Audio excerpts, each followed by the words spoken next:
उपरांत हम देखते हैं कि जब भगवान कृष्ण के सखा कृष्ण और बलराम तथा उन सारे सखा गांवें चराने जाते थे, तो वहां पे जब गायें थी वो जो यमुना का जल पीने लगी और पीते पीते देखा कि वो जहरीला था, और जल पीते ही वो सारे जो जिन्होंने जल पिया था, चाहे वो पशु थे यानी गायें थी या फिर बालक थे, वो सारे जमीन पर गिर पड़े और जैसे मृत प्राय होने लगे। और जब भगवान ने दोबारा उन पर दृष्टिपात किया तो वो पुनः चेतन अवस्था में आ गए।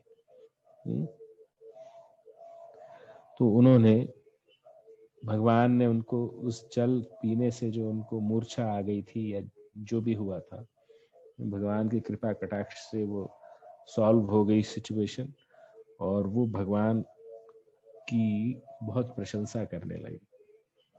तो देखिए, इसीलिए ये जब इंसिडेंस हुआ तो अब कालिय सर्प के साथ भगवान का कैसे इंटरेक्शन होता है और क्या होता है, कैसे भगवान उसको अहंकार को चूर करते हैं। तो आइए देखते हैं इस नए चैप्टर नंबर 16वें अध्याय में देखते हैं, तो जो कि प्रभुपाद जी द्वारा रचित पुस्तक लीला पुरुषोत्तम भगवान श्री कृष्ण से लिया गया है।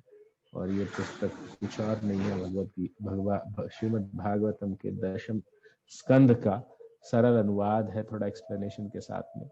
तो आइए इसका स्वागत करते हैं।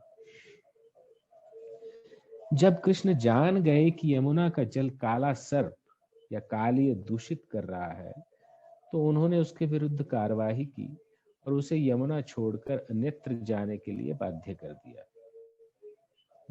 इस तरह यमुना का जल शुद्ध हो गया। जब सुखदेव गोस्वामी ये कथा सुना रहे थे तो महाराज परीक्षित को श्री कृष्ण की बाल लीलाओं के विषय में अधिक सुनने की जिज्ञासा हुई। उन्होंने सुखदेव गोस्वामी से पूछा कि श्री कृष्ण ने उस काली को किस प्रकार दंडित किया जो वर्षों से जल में रह रहा था। वस्तुतः महाराज परीक्षित कृष्ण की दिव्य लीलाओं को सुनने के लिए अधिकाधिक उत्सुक हो रहे थे और उन्होंने अपना प्रश्न बड़ी ही रुचि के साथ पूछा कि भगवान ने जो ऐसा कार्य कर रहा था कि अपने जल को अपने जहर से दूषित कर रहा था और लोग उसको पीते ही मूर्छित हो जा रहे थे, तो भगवान अब किस प्रकार भगवान ने उसको दंडित किया वो सुनना चाहते थे परीक्षित महाराज। सुखदेव महाराज ने इस कथा को इस प्रकार सुनाया कि यमुना नदी में एक विशाल झील थी जिसमें काली नाग रहता था। उसके विष से सारा क्षेत्र इतना दूषित हो गया था कि उसमें से 24 घंटे विषैली भाप निकलती रहती थी, और यदि कोई पक्षी उस स्थान के ऊपर से भूल से भी निकलता तो वह तुरंत मरकर जल में गिर जाता था। इतने विषैली उस जो इवेपोरेशन, जो वेपर्स जल के निकलते थे, पूरा विष ही उसमें से निकलता था। अगर कोई व्यक्ति विशेष या पशु या पक्षी उसके ऊपर से निकलते हैं तो मतलब कि उसी की जो स्मेल है या उससे विषैली भाप निकलती थी, तो वो तुरंत ही उसके लिए ये फेटल था। पक्षी तुरंत गिर जाता, और जल में गिर गया एक बार तो फिर वो मर जाता था। तो यमुना की भाप के विषैले प्रभाव के कारण यमुना नदी के तटवर्ती सारे वृक्ष तथा तृण सूख गए थे।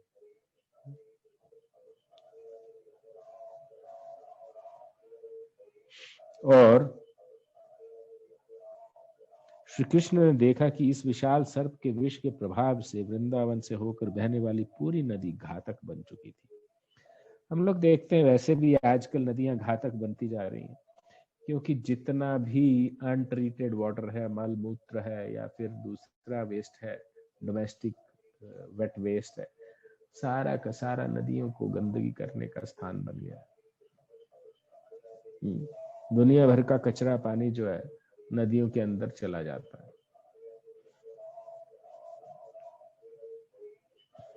तो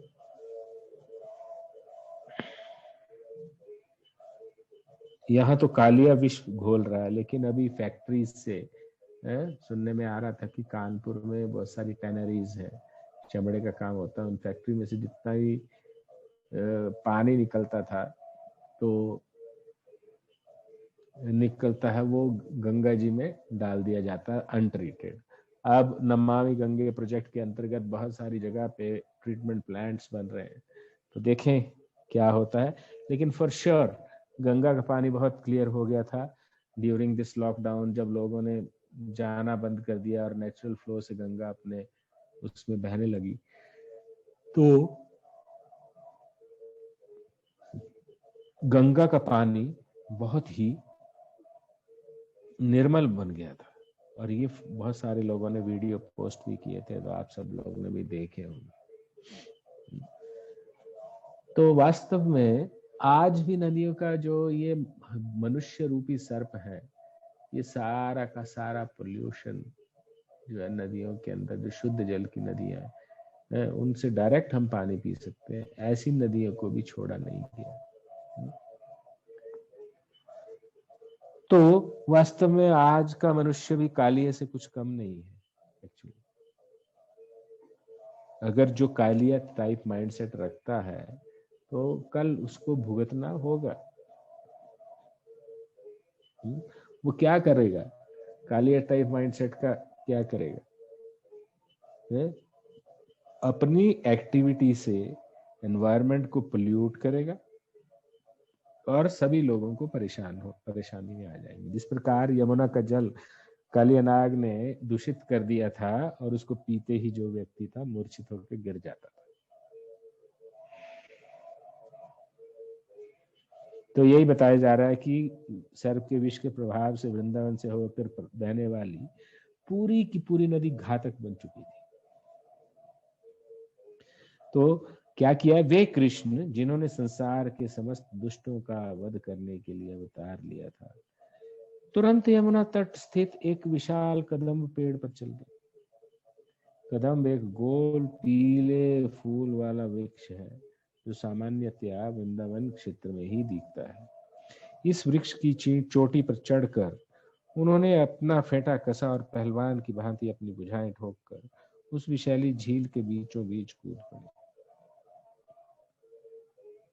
और श्री कृष्ण जिस कदम्ब के कूदे एकमात्र वही वृक्ष था जो सूखने से बचा हुआ था। कुछ भाष्यकारों का कहना है कि कृष्ण के चरण कमलों का स्पर्श पाकर वृक्ष तुरंत जीवित हो उठा।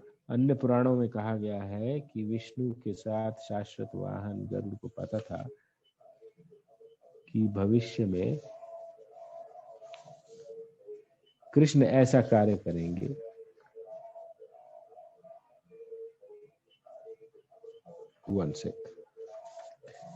कृष्ण ऐसा कार्य करेंगे, अतः उसने इस वृक्ष को जीवित रखने के लिए उस पर कुछ अमृत डाल दिया था। जो ही भगवान कृष्ण जल में कूदे त्यों ही नदी के किनारे 100 गज की दूरी पर अप्लावित हो उठे, मानो जल में बहुत कोई बड़ी वस्तु गिरी है।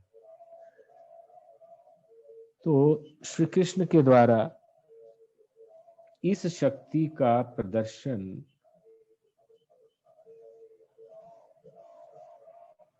ये अलौकिक नहीं है, क्योंकि ये सारी शक्ति के आगार है।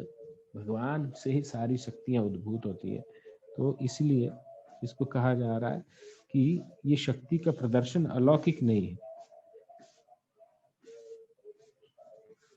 आगे कहते हैं, श्री कृष्ण ने तैरते हुए एक विशाल बलशाली हाथी को के समान गर्जना की, जिसे कालियानाग ने सुना। ये गर्जना उसके लिए असह्य थी और उसे समझते देर न लगी कि यह उसके आवास पर आक्रमण करने का प्रयास है।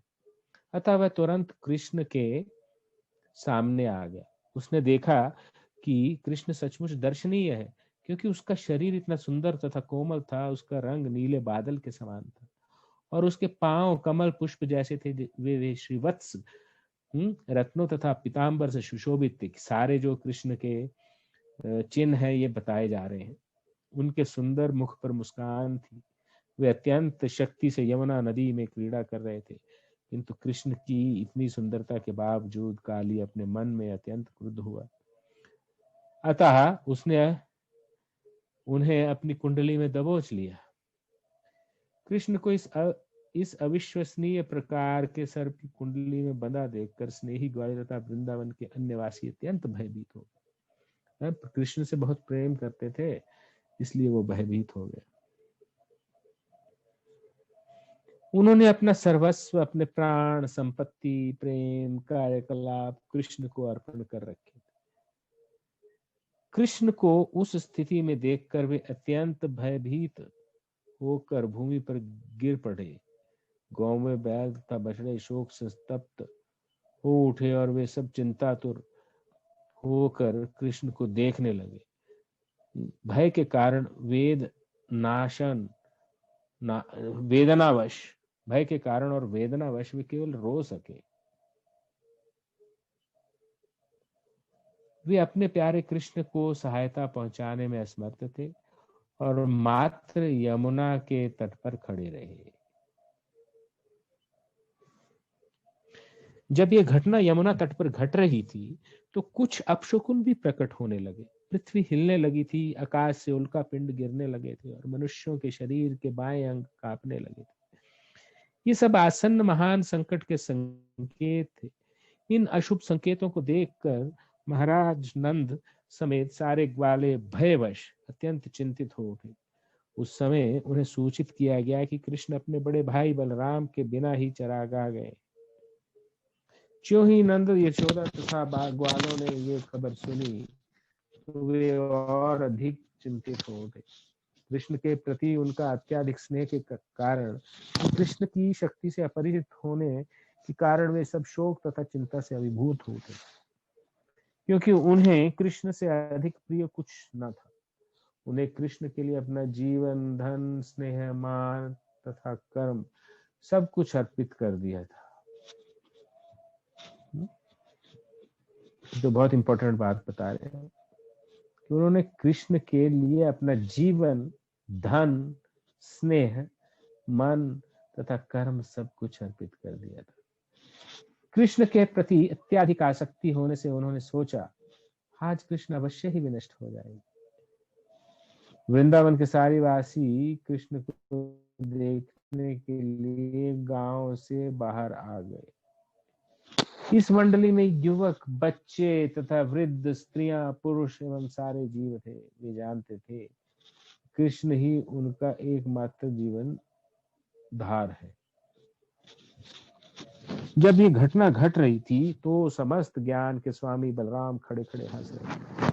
उन्हें पता था कि उनका छोटा भाई कृष्ण कितना शक्तिशाली है, और जब कृष्ण एक सामान्य संसारी सर्प से लड़ रहे हैं तो चिंता की कोई बात न थी। इसलिए उन्हें स्वयं इस चिंता में कोई भाग नहीं लिया।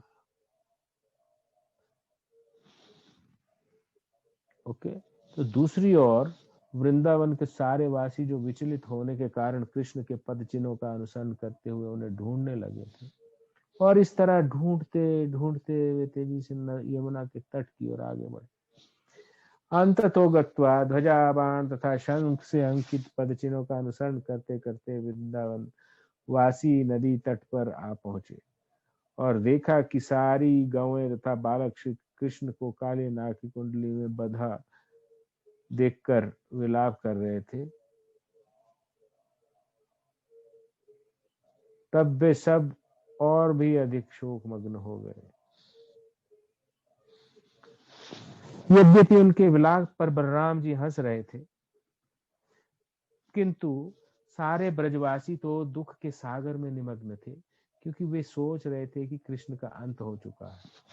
यद्यपि वृंदावनवासी कृष्ण के विषय में अधिक नहीं जानते थे, किंतु कृष्ण के प्रति उनका प्रेम अतुलनीय था, बहुत ज्यादा प्रेम था। जो ही उन्होंने देखा कि कृष्ण काले नाग की कुंडली में बंधे हैं और सारी गौवें तथा बालक विलाप कर रहे हैं, तो उन्हें कृष्ण की मैत्री, उसका हंसमुख चेहरा, उसके मीठे शब्द तथा उसके साथ उनके व्यवहार की बातें याद आने लगी।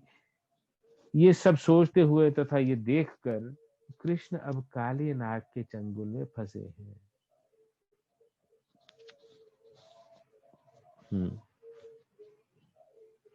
उन्हें तीनों लोग शून्य प्रतीत होने लगे। भगवान चैतन्य ने भी कहा है कि कृष्ण के बिना उन्हें तीनों लोग शून्य प्रतीत होते थे। कृष्ण भावनामृत की ये चरम अवस्था है। वृंदावन के लगभग समस्त वासी कृष्ण के लिए सर्वाधिक प्यार रखते थे।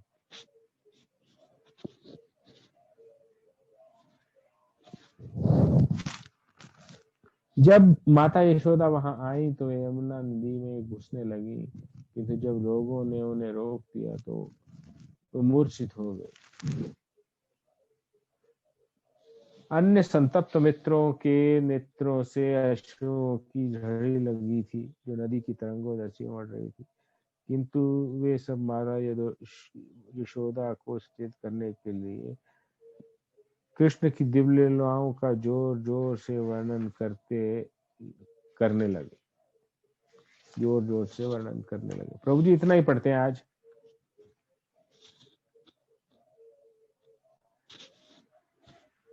हरे कृष्णा।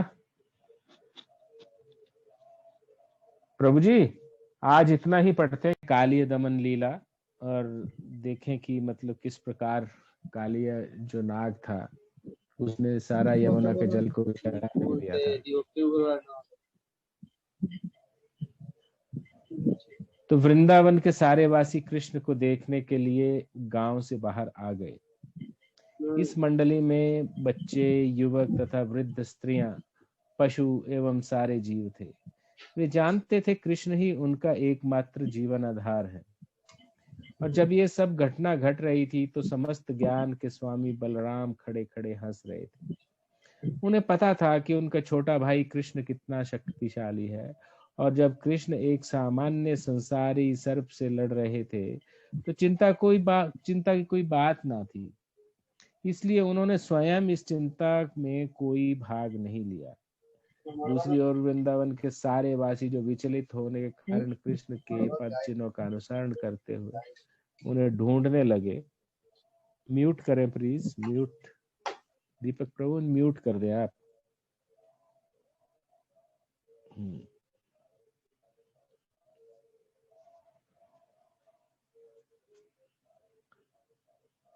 तो इस तरह ढूंढते ढूंढते वे तेजी से यमुना के तट की ओर आगे बढ़े। अंततो गत्वा ध्वजा, बाण तथा शंख से अंकित पद चिन्हों का अनुसरण करते करते वृंदावन वासी नदी तट पर आ पहुंचे और देखा कि सारी गौवें तथा बालक कृष्ण को काली नाग की कुंडली में बंधा देखकर विलाप कर रहे थे। जितनी गायें भी विलाप कर रही थी, और तब वे सब और भी अधिक शोकमग्न हो गए।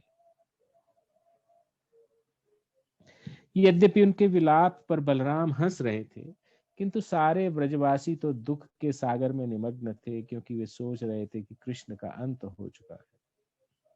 यद्यपि वृंदावन वासी कृष्ण के विषय में अधिक नहीं जानते थे, किंतु कृष्ण के प्रति उनका प्रेम अतुलनीय था। ज्यों ही उन्होंने देखा कि कृष्ण काली नाग की कुंडली में बंधे हैं और सारी गौवें तथा बालक विलाप कर रहे हैं, तो उन्हें कृष्ण की मैत्री, उसका हंसमुख चेहरा, उनके मीठे शब्द तथा अपने साथ उनके व्यवहार की बातें याद आने लगी। ये सब सोचते हुए तथा ये देख कर कि कृष्ण अब काली नाग के चंगुल में फंसे हैं, उन्हें तीनों लोग शून्य प्रतीत होने लगे। भगवान चैतन्य ने भी कहा है कि कृष्ण के बिना उन्हें तीनों लोग शून्य प्रतीत हो रहे थे। कृष्ण भावनामृत की ये चरम अवस्था है। वृंदावन के लगभग समस्त वासी कृष्ण के लिए सर्वाधिक प्यार रखते थे। जब माता यशोदा वहां आई और वे यमुना नदी में घुसने लगी, किंतु जब लोगों ने उन्हें रोक दिया तो वे मूर्छित हो गई। अन्य संतप्त मित्रों ने नेत्रों से अश्रुओं की झड़ी लगा दी थी, जो नदी की तरंगे जैसी उमड़ रही थी, किंतु वे सब माता यशोदा को सचेत करने के लिए कृष्ण की दिव्य लीलाओं का जोर जोर से वर्णन करने लगे। फिर भी वे निश्चल बने रही, मानो मृत हो, क्योंकि उनकी चेतना कृष्ण के मुख पर केंद्रित थी।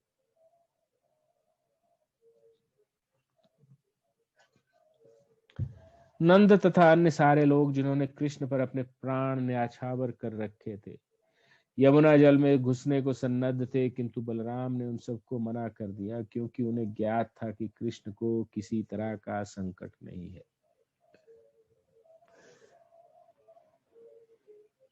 2 घंटे तक कृष्ण सामान्य शिशु की भांति काली की कुंडली में बंधे रहे, किंतु जब उन्होंने देखा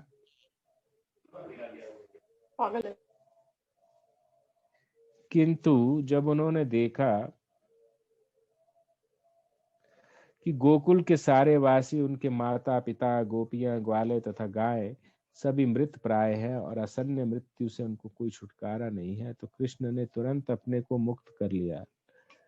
वे अपने शरीर का विस्तार करने लगे, अतः जब सर्प ने उन्हें पकड़े रखना चाहा तो उसे काफी जोर यानी खींचतान लगाना पड़ा। इस जोर के कारण उसकी कुंडली शिथिल पड़ गई।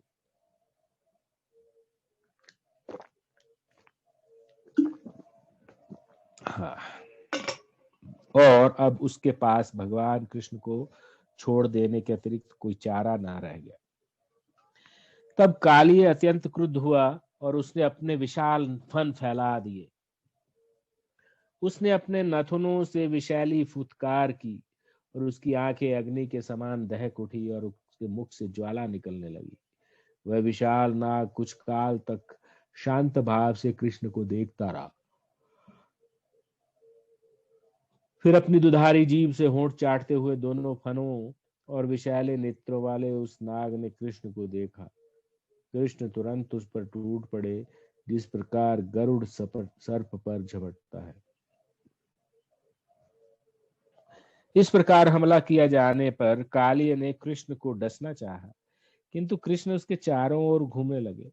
कृष्ण तथा काल्य दोनों के चक्कर काटते रहने से सर्प धीरे धीरे थकने लगा और उसका बल घटने लगा। कृष्ण ने तुरंत सर्प के फनों को नीचे दबाया और झट से कूद कर उस पर चढ़ गए। भगवान के चरण कमल सर्प के फनों की मणियों की किरणों से लाल रंग के दिख रहे थे। फिर नृत्य जैसी संपूर्ण कलाओं के मूल अधीश्वर भगवान कृष्ण सर्प के फनों पर नाचने लगे, जो इधर उधर हिल रहे थे। ये देखकर स्वर्ग के वासी उन पर पुष्पों की वर्षा करने लगे, दुंदुभियां बजाने लगे और विविध प्रकार की बांसुरियां बजाकर गीत तथा स्तुतियां करने लगे।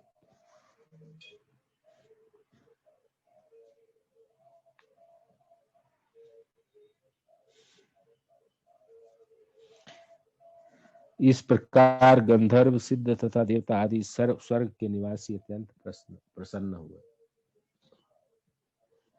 जब कृष्ण काली के फणों पर नाच रहे थे तो उसे अन्य फणों के द्वारा उन्हें नीचे गिराना चाहा।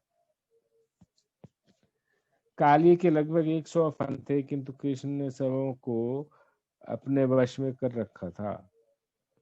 वे उन पर अपने चरण कमलों का प्रहार कर रहे थे, जो काली के लिए असह्य हो रहा था। धीरे धीरे काली के प्राणों पर आ बनी। वह सभी प्रकार का मल वमन करने लगा और फुत्कार से अग्नि निकालने लगा। इस प्रकार अपने भीतर से विषैले पदार्थ निकाल निकाल कर काले पापमय स्थिति को प्राप्त हो गया।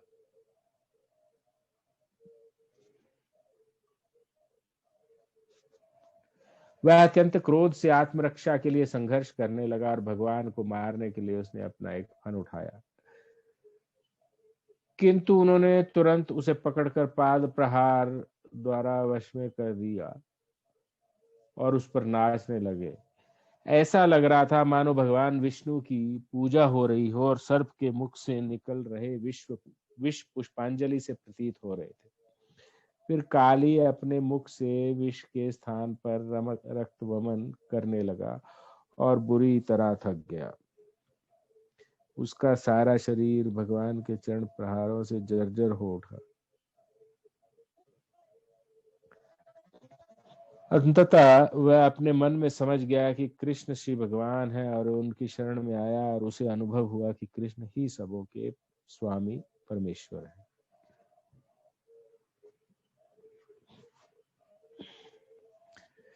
तब सर्प पत्नियों ने देखा कि उनका पति भगवान के पाद प्रहार द्वारा वशीभूत किया जा चुका है और वह मरणासन है। भगवान के भारी भोज को उठाने के लिए, जिनके उदर में वह सारा ब्रह्मांड समाया हुआ है, काली की पत्नियों ने जल्दी जल्दी की पूजा करने की तैयारी की। इस जल्दी में उनके वस्त्र, केश तथा आभूषण अस्त व्यस्त हो गए थे। उन्होंने श्री भगवान को आत्मसमर्पण कर दिया और उनकी प्रार्थना करनी शुरू कर दी। वे अपनी अपनी संतानों के सामने किए उनके समक्ष आई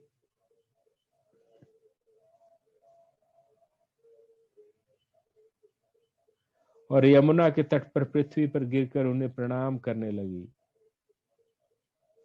नाग पत्नियां जानती थी कि कृष्ण के समस्त शरणागतों के शरण है और अपनी प्रार्थनाओं द्वारा भगवान को प्रसन्न करके अपने पति को आपन्न संकट से छुड़ाने के इच्छुक थी। नाग पत्नियों ने इस प्रकार प्रार्थना की, हे भगवान, आप समदर्शी हैं, आपके लिए आपने पुत्रों, मित्रों या शत्रुओं में कोई भी भेद नहीं है, अतः आपने कालीय को जो दंड दिया है वह सर्वथा अनुकूल है। हे स्वामी, आप दुष्टों के संहार के लिए ही इस जगत में अवतरित हुए हैं।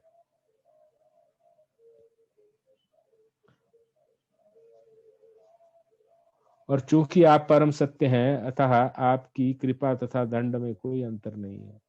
अतः हम सोचती हैं कि कालीय को दिए गया दिखने में दंड लगने लाने वाला ये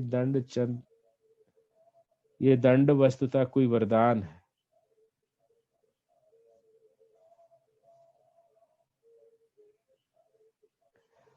हम अपने दंड को आपकी परम कृपा समझती हैं, क्योंकि जब आप किसी को दंड देते हैं तो उसका अर्थ ये लगाया जाता है उसके पाप कर्मों का फल समूल नष्ट हो गया है। अतः ये स्पष्ट है कि काली नाग के शरीर में प्रकट हुआ ये ये तुच्छ प्राणी सब प्रकार के पापों से पूरित हो चुका होगा, अन्यथा उसे स्पर्श सर्प का शरीर क्यों प्राप्त होता। उसके फनों पर आपके नाचने से उसके सर्प शरीर से उत्पन्न सारे पापों के फल क्षीण हो चुके हैं।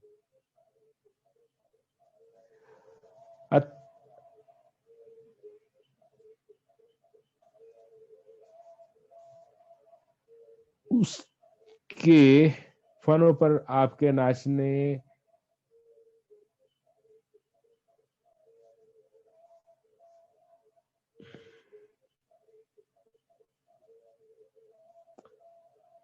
उसके फनों पर आपके नाचने से उसके सर्प शरीर में उत्पन्न सारे पापों के फल क्षीण हो चुके हैं। अतः ये अत्यंत शुभ है कि आपने क्रुद्ध होकर उसे इस प्रकार दंडित किया। हम सभी आश्चर्यचकित हैं कि आप इस सर्प पर इतने प्रसन्न क्यों हुए हैं। निश्चय ही इसने पूर्व जन्म में विभिन्न धार्मिक कृत्य किए होंगे और कई प्रकार की तपस्याएं की होंगी, जिनसे सभी लोग प्रसन्न हुए होंगे और उसने समस्त जीवों के लिए विश्वव्यापी कल्याण कार्य किए होंगे।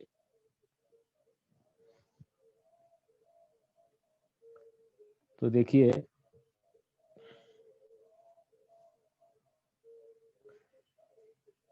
नया नया कोई सिद्धांत पता लगने से लोग सबके ऊपर अप्लाई करते हैं।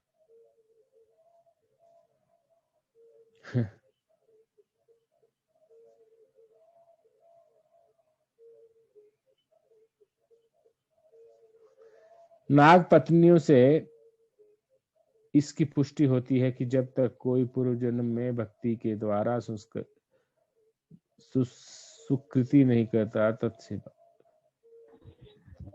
तब तक उसे कृष्ण का सानिध्य प्राप्त नहीं होता। भगवान चैतन्य ने अपने शिक्षाष्टक में कहा है कि मनुष्य को अत्यंत विनीत भाव से अपने को तृण से भी तुच्छ मानकर तथा अपने सम्मान की परवाह न करके दूसरों को सभी प्रकार से सम्मान देते हुए हरे कृष्ण महामंत्र का उच्चारण करना चाहिए। तो बहुत अच्छी शिक्षा हमारे लिए, कैसे किस प्रकार से हमें हरे कृष्ण का उच्चारण करना चाहिए कि अपने को तृण से भी तुच्छ मानना चाहिए, अपने सम्मान की परवाह ना करके दूसरों को सभी प्रकार से सम्मान देते हुए हरे कृष्ण मंत्र का उच्चारण करना चाहिए। नाग पत्नी आश्चर्यचकित थी, यद्यपि अत्यंत भयानक पाप कर्मों के कारण कालिय को सर्प का शरीर प्राप्त हुआ था, किंतु तो भी वह कृष्ण के चरण कमलों का सानिध्य प्राप्त कर रहा था। निश्चय ही ये किसी साधारण पुण्य कर्म का फल न था। इन दोनों विरोधी तथ्यों से वे विस्मित थी और इस तरह वे आगे प्रार्थना करती रही, हे भगवान, हमें ये देख कर विस्मय है कि उससे अपने सिर पर आपके चरण कमलों की धूलि धारण करने का अवसर मिला। इसकी कामना बड़े बड़े साधु लोग करते हैं, यहाँ तक कि लक्ष्मी जी तक को आपके चरण कमलों की धूलि का सौभाग्य प्राप्त करने के लिए कठिन तपस्या करनी पड़ी।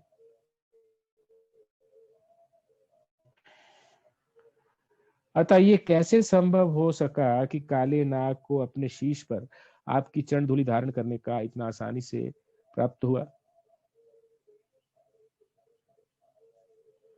हमने शास्त्रों से सुन रखा है कि जिन्हें आपके चरण कमलों की रज का वरदान प्राप्त हो जाता है, वे इस ब्रह्मांड में ब्रह्मा जैसे सर्वोच्च पद या किसी स्वर्ग का राजत्व अथवा इस लोक की सार्वभौमता तक की परवाह नहीं करते।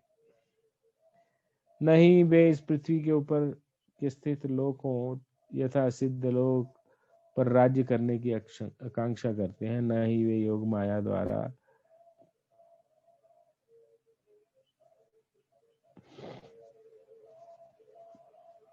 नहीं वे योग द्वारा योग शक्ति प्राप्त करने की इच्छा रखते हैं। न ही शुद्ध भक्त आपसे तादात्म्य स्थापित करके मोक्ष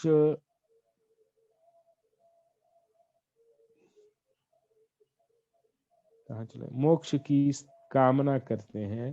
हे नाथ, यद्यपि ये सर्प प्रकृति के अत्यंत निकृष्ट गुण द्वारा पालित योनि में जन्मा है और क्रोध से मुक्त है, किंतु इस सर्पराज को अत्यंत दुर्लभ वस्तु प्राप्त हुई है। सारे जीव जो इस ब्रह्मांड में चक्कर लगा रहे हैं और विविध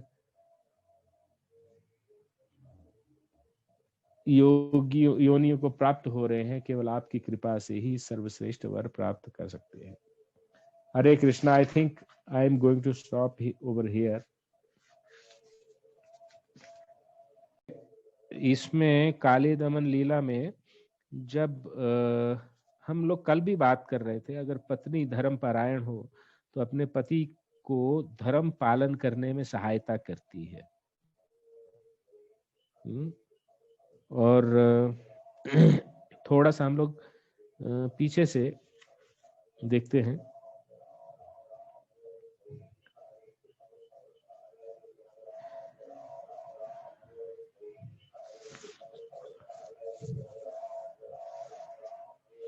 हाँ, तो वहां देखिए, इससे पहले जब हम 139 पेज पे देखते हैं तो वे अपनी अपनी संतानों को सामने किए उनके समक्ष आई और यमुना के तट पर पृथ्वी पर गिरकर उन्हें प्रणाम करने लगी। नाग पत्नियां जानती थीं कि कृष्ण समस्त शरणागतों के शरण हैं और वे अपनी प्रार्थनाओं द्वारा भगवान को प्रसन्न करके अपने पति को आसन्न संकट से छुड़ाने के लिए इच्छुक थी। तो इस प्रकार नाग पत्नियों ने भगवान की प्रार्थना की और भगवान के बहुत सारे गुणों का वर्णन किया। क्योंकि यहाँ कहते हैं, क्योंकि जब आप किसी को दंड देते हैं तो उसका अर्थ ये लगाया जाता है कि उसके पाप कर्मों का फल समूल नष्ट हो गया है। तो भगवान का तो, जैसे उस दिन प्रभु जी कह रहे थे कि सुदामा जी ने कड़वा फल खा लिया है, भगवान ने फल तोड़ा और सुदामा जी ने बोला तोड़ करके लाइए, उसको खाया तो 4 उसके टुकड़े किए थे, एक टुकड़ा खाया तो दूसरा खाया, तो भगवान बोले ये क्या मजाक है भाई, एक खाया, 2 खाया, तीसरा भी, चौथा भी तुम खाना चाहते हो? तो चौथा टुकड़ा भगवान ने बोला ये मैं खाऊंगा, और जब वो उन्होंने खाया तो बोले कड़वा है। तो सुदामा जी ने, तो उन्होंने सुदामा जी को कहा, अरे सुदामा ये तो बहुत कड़वा है। तो सुदामा जी का बहुत सुंदर उत्तर था कि भगवान आपके हाथ से जैसा भी मिल जाए वो प्रसाद है, आपके हाथ से मीठा मिल जाए या कड़वा मिल जाए सब प्रसाद है। तो यही बात जो है, देखिए उसी उदाहरण को यहाँ पे लागू करते हैं कि जब प्रभु आप किसी को दंड देते हैं तो उसका अर्थ ये लगाया जाता है कि उसके पाप कर्मों का फल समूल नष्ट हो गया, क्योंकि भगवान ने ध्यान दिया उनके तरफ, तो भगवान जिसकी ओर ध्यान देते हैं उसका अर्थ ये लगाना चाहिए कि उसके सारे पाप कर्मों के जो फल थे वो नष्ट हो गए।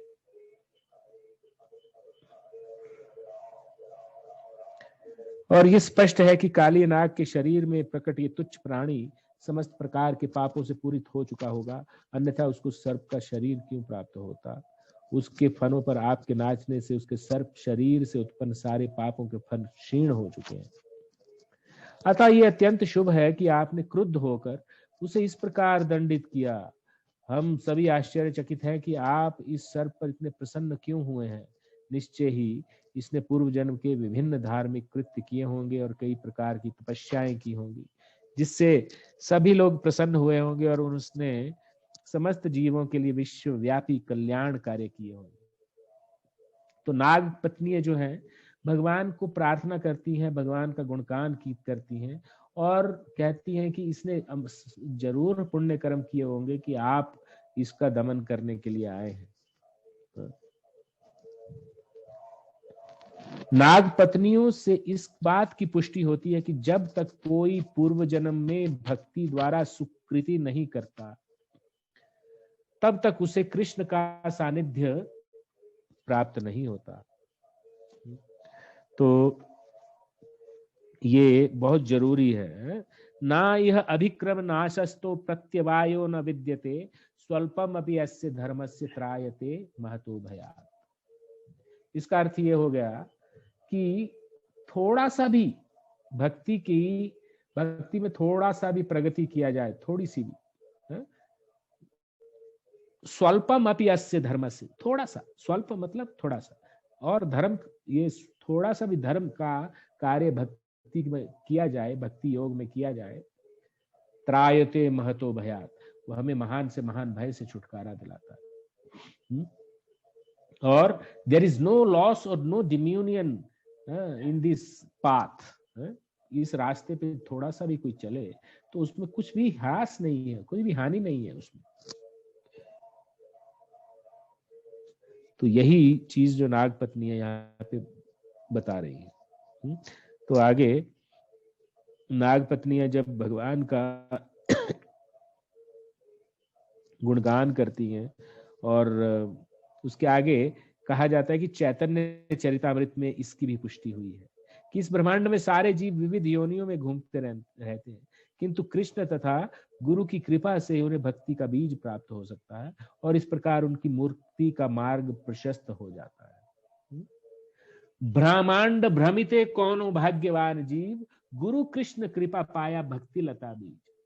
ब्रह्मांड भ्रमित, इस ब्रह्मांड में भ्रमण करते करते, कई ब्रह्मांड में देखिए बहुत सारे लोग हुए, बहुत सारे लोगों में कई कई जन्म होते हैं, कई कई योनियों में व्यक्ति जन्म लेता है?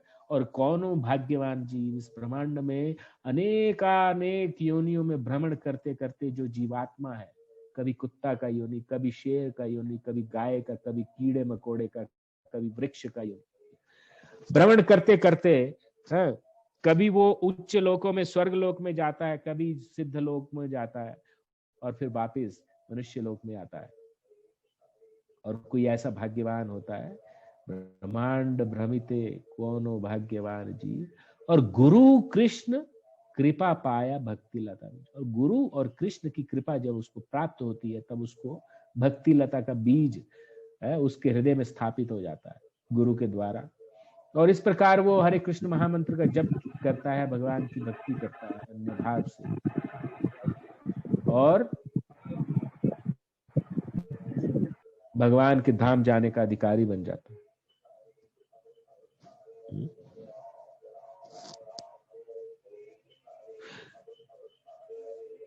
नागपत्नी ने आगे निवेदन किया था, हे स्वामी, हम आपको सादर नमस्कार करती हैं, क्योंकि आप परम पुरुष हैं और प्रत्येक जीव के भीतर परमात्मा रूप में निवास करते हैं। आप इस दृश्य जगत से परे हैं, किंतु आप पर ही सब कुछ निर्भर है। आप साक्षात दुर्दांत काल हैं, संपूर्ण काल शक्ति आप में स्थित है। अतः आप भूत, वर्तमान तथा भविष्य, मास, दिन, घंटा, क्षण के रूप में समग्र काल के दृष्टा और प्रतिरूप है। और दूसरे शब्दों में है भगवान, आप प्रत्येक क्षण, घंटा, दिन, वर्ष तथा भूत, वर्तमान, भविष्य में घटित होने वाले सारे कार्यकलापों को भली भांति देख सकते हैं। इसका मतलब भगवान शाश्वत है। एक शब्द में कहा जाए तो भगवान शाश्वत है, वो हमेशा हैं। वो भूतकाल में भी थे, वर्तमान में भी हैं, और भविष्य काल में भी रहेंगे, है ना। हमने देखा होगा, सब लोग मेले में गए होंगे, है ना। तो देखो, वो जो गोल गोल झूला घूमता है, उसमें व्यक्ति बैठ जाता है और कभी नीचे जाता है, कभी ऊपर आता है, कभी नीचे जाता है, कभी ऊपर आता है। लेकिन दूर खड़ा हुआ व्यक्ति देख सकता है कि वो ऊपर जा रहा है, नीचे आ रहा है, ऊपर जा रहा है, वो वहीं पे खड़ा हुआ है, वो एक जगह खड़ा हुआ है। इस प्रकार भगवान है ना, वो एक अवे फ्रॉम दिस ब्रह्मांड की सृष्टि और संहार, दूर उनको सब मालूम रहता है कि अब जा रहा है, अब पैदा हो रहा है, मर रहा है, फिर जा रहा है। वो साइकिल जो है वो देखते रहते हैं। तो भगवान जो है, समय बताया गया है भगवान को यहाँ पे। तो यही बात आप प्रत्येक क्षण, घंटा, दिन, वर्ष तथा भूत, वर्तमान, भविष्य में घटित होने वाले सारे कार्यकलापों को भली भांति देख सकते हैं। आप स्वयं विराट रूप हैं, तो भी आप ब्रह्मांड में भिन्न हैं, ब्रह्मांड से भिन्न हैं। अतः एक ही समय इस ब्रह्मांड से अभिन्न तथा भिन्न है। अतः हम आपको सादर नमस्कार करती हैं। तो इसको बोलते हैं भगवान की अचिंत्य भेदाभेद स्वरूप। अचिंत्य, अचिंत्य मतलब इनकॉन्सीवेबल, यानी जिसको हम समझ नहीं सकते, ऐसा स्वरूप है भगवान का। अचिंत्य स्वरूप है। क्या है? भेद है और अभेद भी है। साइमल्टेनियसली वननेस भी है और डिफरेंस भी है। बोले हाँ प्रभु जी, ऐसा कैसे हो सकता है? ये भगवान के केस में साइमल्टेनियस वननेस एंड डिफरेंस भी होता है। जैसे भगवान में और जीवात्मा में क्या जो गुण भगवान में पाए जाते हैं, थोड़ी थोड़ी मात्रा में, बहुत थोड़ी, इनफाइनाइटेसिमली स्मॉल, अणु रूप में मनुष्य में पाए जाते हैं वही गुण। तो गुणात्मक दृष्टि से मनुष्य और भगवान एक है, गुणात्मक दृष्टि से। लेकिन परिमाण से देखा जाए, यानी उनका यानी जिसको बोलते क्वांटिटी वाइज देखा जाए या साइज वाइज देखा जाए, तो परमात्मा विभु है और आत्मा जो है अणु है। क्वांटिटी में फर्क है। जैसे समंदर के जल में से एक बूंद निकाली जाए, तो उस बूंद में के जल में वो सारी क्वालिटी होंगी जो पूरे समंदर के जल में से निकलेंगे, उतना ही परसेंट सॉल्ट निकलेगा उसमें या दूसरे खनिज निकलेंगे समंदर के पानी की एक बूंद से भी और पूरे समंदर से। लेकिन समंदर में कई असंख्य करोड़ों बूंदें समा जाती हैं, और एक बूंद में तो खाली आप उसका परिमाण एक बूंद के जितना होता है। तो भगवान और जीवात्मा में भी यही अंतर है। भगवान समंदर के समान है और जीवात्मा जो है ना, एक उसकी बूंद के समान भी नहीं। लेकिन दोनों में गुणात्मक दृष्टि से सेम है। तो बहुत सारे ऐसे एग्जाम्पल देखे जा सकते हैं जिसमें भेद भी है। गुण गुण गुण में कोई डिफरेंस नहीं है, अभेद है। गुण में अभेद है और साइज में या परिमाण में अभेद है। Difference in the quantity and the similarity in the quality.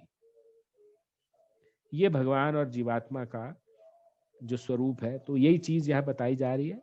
आप ब्रह्मांड से अभिन्न है तथा भिन्न है। दोनों चीजें नहीं हो सकती ना एक ही समय में, तो नहीं हो सकती, लेकिन भगवान के केस में दोनों चीजें एक ही साथ हो जाती है। तो ये बहुत बड़ी जो है क्वालिटी है। ईशोपनिषद में भी बताया गया ये सारी क्वालिटी। अचिंत्य भेद अभेद तत्व बोलते हैं इसको। आगे जब हम पढ़ेंगे तो हम पढ़ेंगे द्वैतवाद क्या है, अद्वैतवाद क्या है, अचिंत्य भेद अभेद तत्व क्या है। तो हमारी जो फिलॉसफी है अचिंत्य भेद अभेद तत्व है, गौड़ीय वैष्णव फिलॉसफी। अतः हम आपको सादर नमस्कार करती हैं। आप साक्षात पूर्ण ब्रह्मांड हैं, फिर भी आप उसके सृष्टा हैं। आप ही इस समस्त ब्रह्मांड के अधीक्षक तथा पालक हैं और आप ही इसके आदि कारण भी हैं।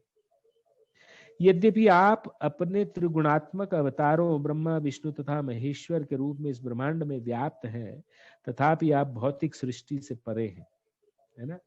तो भगवान व्याप्त भी हैं पर वो भौतिक सृष्टि से परे भी है।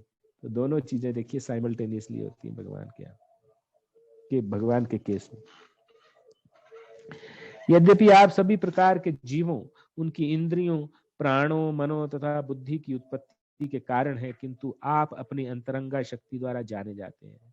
अतः हम आपको सादर नमस्कार करती हैं।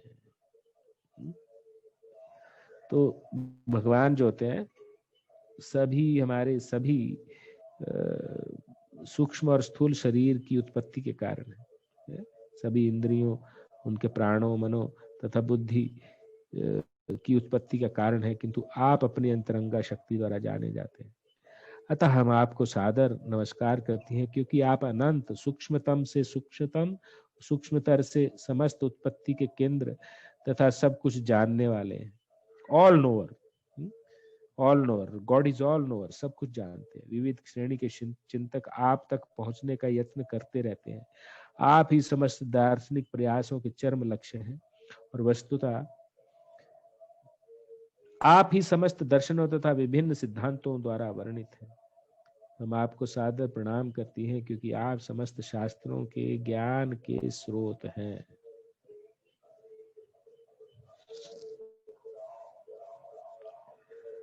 अच्छा, आप समस्त साक्ष्यों के मूल हैं और हम सबों को परम ज्ञान प्रदान करने वाले परम पुरुष हैं। आप समस्त इच्छाओं के कारण हैं और सब प्रकार की संतुष्टि के कारण हैं। आप साक्षात वेद हैं और हम आपको सादर नमस्कार करती हैं। ये भगवान, आप भगवान श्री कृष्ण हैं और परम भोक्ता भी हैं। भोक्तारम यज्ञ तपसाम सर्वलोक महेश्वरम। This is the peace formula. भोक्तारम यज्ञ तपसाम सर्वलोक महेश्वरम सुहृदम सर्वभूतानां ज्ञात्वा माम शांतिम रक्षति। कौन व्यक्ति शांति को प्राप्त होता है? जो भगवान को परम भोक्ता मानता है। परम भोक्ता मतलब सारी चीजों का फल ग्रहण करने वाले भगवान है। यज्ञ रूप अग्नि में हम बहुत आहुति डालते हैं तो किसको देते हैं? भगवान श्री कृष्ण को देते हैं। भोक्ताराम यज्ञ और तपस्याओं के जो फल मिलता है उसके भोक्ता भगवान है।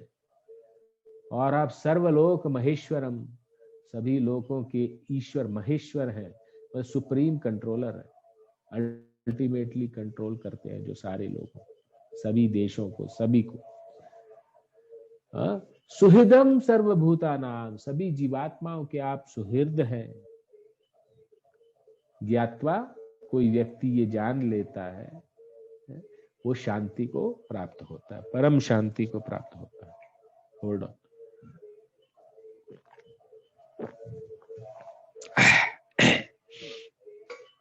अच्छा,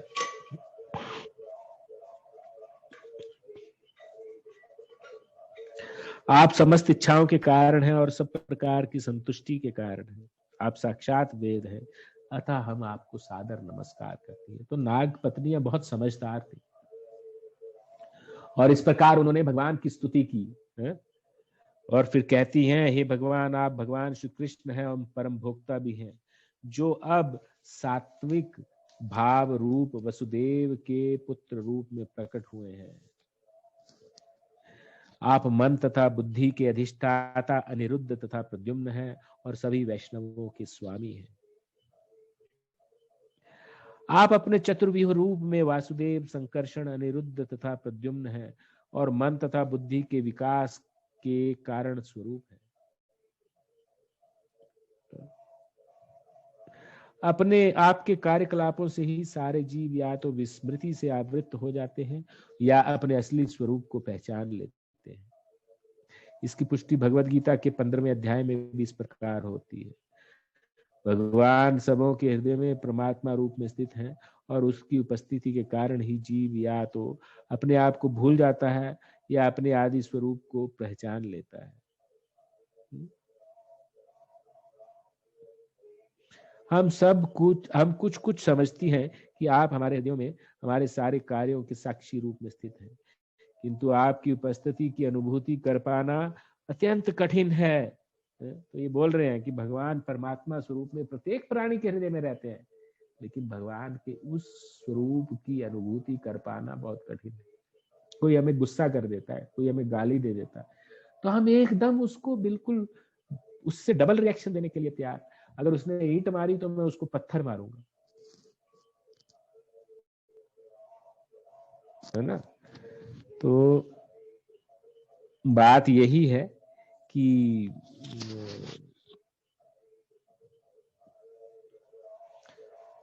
मैं क्या बात कर रहा था कि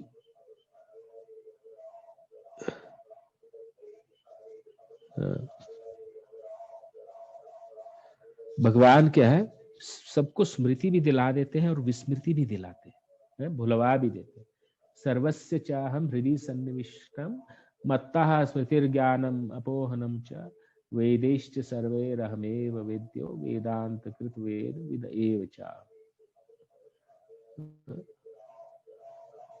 भगवान सबके हृदय में बैठे और उनसे ही स्मृति आती है और वो भुलवा भी देते हैं, विस्मृति भी हो जाती है ना। और उनकी उपस्थिति के कारण ही जीव या तो अपने आप को भूल जाता है या फिर अपने आदि स्वरूप को पहचान लेता है ना।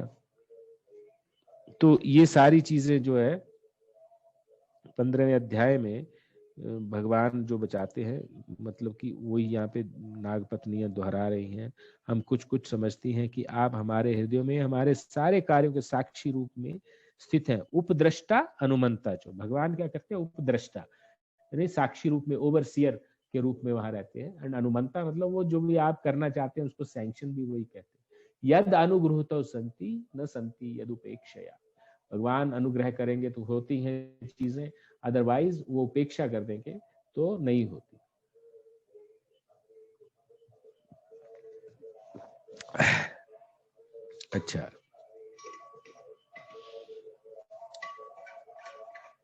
अच्छा, हम हमारे हृदय में भगवान की उपस्थिति को समझ पाना बहुत कठिन है। अगर हम प्रत्येक प्राणी के हृदय के अंदर में परमात्मा देख लें और उसको नमस्कार करें, चाहे वो कोई भी हो, चाहे गाय, कुत्ता, बैल, कोई भी हो, तो हम उस जीवात्मा के अंदर में बैठे हुए भगवान को नमस्कार। वैसे भी नमस्कार पद्धति तो ऐसा ही है, हम किसी व्यक्ति विशेष को नमस्कार नहीं करते हैं, उसके अंदर में जो भगवान बैठे हुए हैं उनको नमस्कार किया जाता है, उनके आगे झुका जाता है, विनम्र होकर सरेंडर किया जाता है। तो ये भगवान सबके हृदय में बैठे हैं। अगर हम सबके हृदय में परमात्मा स्वरूप भगवान को देख लें तो हमारा कभी किसी से झगड़ा नहीं होगा, कभी किसी से गलत प्रकार से वार्तालाप नहीं होगा, कभी हमारा कॉन्फ्लिक्ट नहीं होगा, कभी डिस्प्यूट नहीं होगा। तो ये बहुत इंपॉर्टेंट बात यहाँ पे बताई जा रही है। और बात ये होती है कि हम लोग दूसरों के हृदय में उनको जीवात्मा स्वरूप में नहीं देखते हैं, हम उनकी बॉडीली स्वरूप से हम लोग अचंभित हो जाते हैं। कोई सुंदर स्त्री है या कोई बहुत ही सुंदर पुरुष है, उनके हृदय में भी आत्मा है, और कोई एक गरीब बच्चा है, उसके हृदय में भी आत्मा है। तो अगर हम सबको हृदय में ईश्वर स्वरूप देखेंगे तो हम बच्चा और उस हस्बैंड वाइफ को बीच में कोई डिस्टिंक्शन नहीं करेंगे। तो ये बहुत ही इंपॉर्टेंट बात है यहाँ पे। इसलिए भगवान को हम लोग सबको वो जीवात्मा स्वरूप नहीं देखते हैं, हम उनको कुत्ता देखते हैं, न बिल्ली देखते हैं, नहीं तो ब्राह्मण देखते हैं, नहीं तो शूद्र देखते हैं, ना अभीर कुंभ यवन कषादय है। इस प्रकार से हम अलग अलग उसके बॉडीली डेजिग्नेशन को देखते हैं, इसीलिए हम बाहर से ही वापिस हो लेते हैं। हम कभी किसी व्यक्ति के अंदर में घुसते ही नहीं कि वो उसमें जो आत्मा है वो भी भगवान का रूप है। और जो भी व्यक्ति ये समझता है कि अंदर आत्मा है और ये भगवान का अंश है, तो वो वैसे ही वो गलत काम के चक्कर में पड़ता नहीं।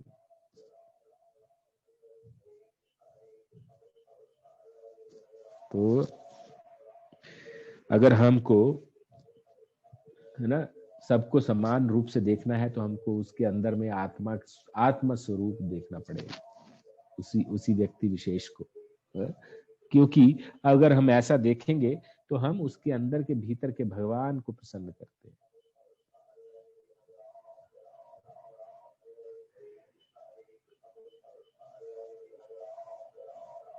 ठीक है, हम में से प्रत्येक कुछ सीमा तक ऐसा कर सकती है। नाग पत्नी कह रही है, आप भौतिक तथा आध्यात्मिक शक्तियों में परम नियंता हैं, आप परम अग्रणी हैं। यद्यपि इस दृश्य जगत से भिन्न है, आप इस दृश्य जगत के प्रत्येक अवयव के साक्षी तथा सृष्टा हैं। यद्यपि आप इस दृश्य जगत से भिन्न हैं, आप इस दृश्य जगत के प्रत्येक अवयव के साक्षी तथा दृष्टा हैं। ओके, साक्षी तथा सृष्टा है। अतः हम आपको नमस्कार करती हैं, हे भगवान, आपको इस दृश्य जगत की उत्पत्ति करने में व्यक्तिगत रूप से कुछ भी नहीं करना पड़ता। आप अपनी विविध शक्तियों सतो रजो तथा तमो गुणों के द्वारा इस दृश्य जगत की उत्पत्ति, पालन तथा संहार करते हैं, है ना। तो आप समस्त काल शांति के शक्ति के नियंता रूप में अपने भ्रुकुटी विलास मात्र से ही ब्रह्मांड की उत्पत्ति करते हैं और प्रकृति के उन विभिन्न शक्तियों को जो विभिन्न प्राणियों पर विभिन्न रूप से कार्य करती है शक्ति प्रदान करते हैं। अतः कोई भी इसका अनुमान नहीं लगा सकता कि संसार के भीतर आपके कार्यकलाप किस तरह चलते रहते हैं। हे प्रभु, यदि आपने उत्पत्ति, पालन तथा संहार के लिए ब्रह्मा, विष्णु तथा शिव इन तीन प्रमुख देवों के रूप में अपना विस्तार किया है, किंतु भगवान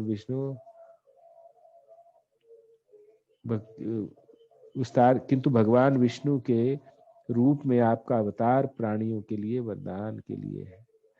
अतः जो लोग शांत हैं और परम शांति के इच्छुक हैं, उनके लिए अपने विष्णु रूप शांत अवतार की पूजा की संस्तुति की जाती है।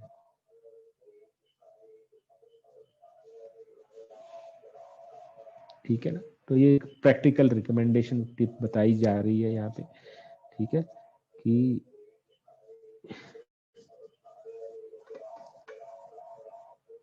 ठीक है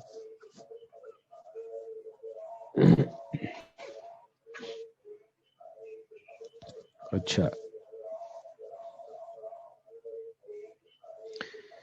किंतु भगवान विष्णु के रूप में आपका अवतार प्राणी के लिए वरदान के लिए है। तो जो लोग शांत हैं, परम शांति के इच्छुक हैं, उनके लिए आपके विष्णु रूप शांत अवतार की पूजा की संस्तुति की जाती है। तो हे भगवान, हम आपके समक्ष प्रार्थना कर रही हैं, आप ये जान सकते हैं कि ये बेचारा सर्प अपना प्राण त्यागने वाला है। हम जानते हैं कि हम स्त्रियों के लिए हमारा पति ही सर्वस्व है। अतः हमारी प्रार्थना है कि आप हमारे पति कालिय नाग को क्षमा कर दें। ये होती है धर्म पत्नी, जो धीरे धीरे धीरे ले जा करके उनको धर्म परायण बना देती है व्यक्ति को। एक सेकेंड।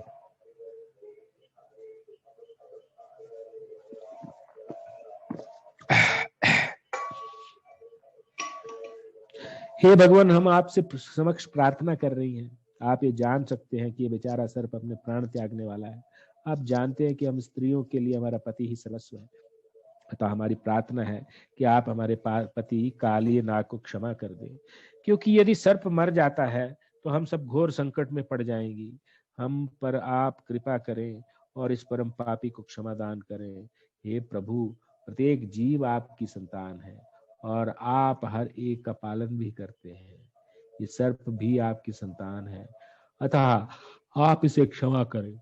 भले ही इसे आपकी शक्ति को जाने बिना आपके प्रति अपराध किया है। हमारी प्रार्थना है कि इसे इस बार क्षमा करें।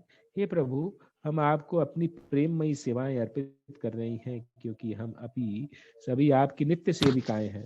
आप हमें जो भी आदेश देंगे हम उसका पालन करेंगे। यदि कोई आपके आदेशों का पालन करे तो वह अपनी सारी निराशा से मुक्त हो सकता है ना। आगे कहते हैं कि नाग पत्नियों द्वारा प्रार्थना किए जाने के बाद भगवान कृष्ण ने काली को अपने पाश से मुक्त कर दिया। काली पहले ही भगवान के प्रहार से अचेत था, अतः चेतना आने पर तथा पाश से मुक्त होने पर काली में प्राण का संचार हुआ और उसकी इंद्रियां चैतन्य हो उठी। वह हाथ जोड़कर परम भगवान कृष्ण से प्रार्थना करने लगा, मेरा जन्म ऐसी योनि में हुआ है कि मैं तमोगुण के कारण स्वभाव से क्रोधी तथा ईर्ष्यालु हूँ। आप भली भांति जानते हैं कि प्रकृति स्वभाव को त्याग पाना कितना कठिन है। यद्यपि आप इस स्वभाव के कारण ही जीव एक शरीर से दूसरे शरीर में देहांतर करता रहता है। भगवत गीता में भी कहा गया है कि भौतिक प्रकृति के चंगुल से छुटकारा पाना अति कठिन है, परंतु यदि मनुष्य भगवान कृष्ण की शरण में चला जाता है तो प्रकृति के गुणों का उस पर कोते हैं। आगे कहते हैं, हे प्रभु, आप प्रकृति के उन समस्त गुणों के मूल सृष्टा हैं जिनसे इस ब्रह्मांड की उत्पत्ति होती है।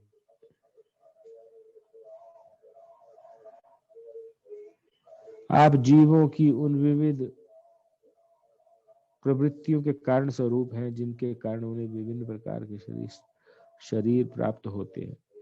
हे स्वामी, मैं सर्प के रूप में उत्पन्न हुआ हूँ, अतः स्वभाव से ही मैं क्रोधी हूँ। अतः आपकी कृपा के बिना इस स्वभाव को त्याग सकना कैसे संभव हो सकता है। आपकी माया के बंधन से छूट पाना बहुत कठिन है। आपकी माया से ही हम दास बने हुए हैं। हे भगवान, मेरी इस अपरिहार्य भौतिक प्रवृत्तियों के लिए मुझे क्षमा प्रदान करें और मैं आपकी शरण में आया हूँ। अब आप मुझे चाहें तो मुझे दंड दे या मुझे बचा ले, है ना। तो देखिए काले नाग किस तरह उसकी बुद्धि ठिकाने आ जाती है और भगवान की ऐसे प्रेयर भी करता है, स्तुति भी करता है और जान भी जाता है। तो आइए हम यहीं पे विराम देंगे, है ना। श्री भगवान ने सर्प को इस प्रकार आदेश दिया, तुम तुरंत इस स्थान को छोड़कर सागर में चले जाओ। अब इसमें तनिक भी विलंब ना लगे। तुम अपने एक साथ अपनी पत्नियां, पुत्र तथा संपत्ति ले जा सकते हो। अब तुम यमुना के जल को दूषित ना करना, इससे इस निर्मल जल को निर्बाध होकर हमारी गौएं तथा ग्वाल बाल पी सके। तो भगवान ने घोषणा की कि काली नाग को दिया गया आदेश सब कोई सुन ले, जिससे अब कोई कालिये से ना डरे। जो कोई काली दमन की इस कथा को सुनता है, उसे सर्पों के ईर्ष्यालु कर्मों से डरने की कोई आवश्यकता नहीं रहेगी। भगवान ने यह भी उद्घोष किया है, यदि कोई इस काले झील में स्नान करता है जहां मैंने तथा मेरे बालों ने स्नान किया है, या यदि कोई एक दिन उपवास रखकर इसके जल से पितरों का तर्पण करता है तो वह सारे पापों से के फलों से मुक्त हो जाएगा।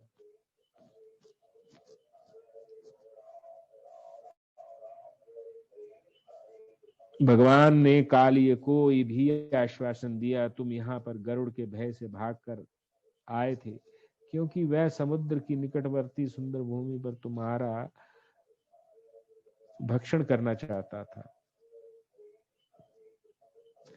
अब तुम्हारे सिर पर मेरे चरण कमलों के चिन्ह देखकर गरुड़ तुमसे कोई शत्रुता नहीं करेगा। अतः काली तथा उसकी पत्नियों पर प्रसन्न हुए भगवान। उनका आदेश पाते ही काली तथा उसकी पत्नियां सुंदर वस्त्र, फूल, माला, रत्न, आभूषण, चंदन तथा कमल पुष्प फलों की भेंट चढ़ाकर उनकी पूजा करने लगे। इस प्रकार उन्होंने अपने शत्रु गरुड़ के स्वामी को प्रसन्न कर लिया, जिससे वे बहुत भयभीत थे। फिर कृष्ण के आदेश का पालन करते हुए उन्होंने यमुना झील छोड़ दी। इस प्रकार लीला पुरुषोत्तम भगवान श्री कृष्ण के अंतर्गत काली दमन नामक 16वें अध्याय का भक्ति वेदांत तात्पर्य पूर्ण हुआ। Hare Krishna dear devotees, I request Deepak Prabhuji to make some comments, to call everyone and make some comments.